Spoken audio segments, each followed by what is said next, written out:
বাসন্তী পোলাও বানানোর জন্য চালটা আমি ধুয়ে ভালো করে জল ঝরিয়ে রেখেছিলাম। এবার আমি এতে দিয়ে দিচ্ছি ঘি, দিয়ে দেবো স্বাদ মতো লবণ, এবার দিয়ে দেবো হলুদ, চিনি,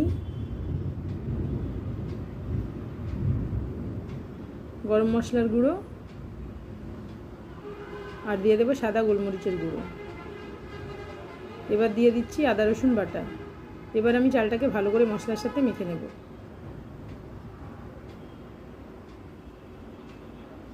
চালটা আমার মাখা হয়ে গেছে। এবার আমি একটা অন্যদিকে হাঁড়ি বসিয়ে দিয়েছি, ঘিতে কাজু কিশমিশ ভালো করে ভেজে নেব। এতে দিয়েছি গোটা গরম মশলা আর তেজপাতা। চালটাও ভালো করে ভেজে নিচ্ছি। চাল ভাজা হয়ে গেছে। এবার আমি এতে জল দিয়ে দেব। ব্যাস, আমার বাসন্তী পোলাও রেডি। এটাকে আমি সার্ভ করে দেব। আমি সার্ভ করেছি চিকেন রেজালা আর টক দই স্যালাড দিয়ে।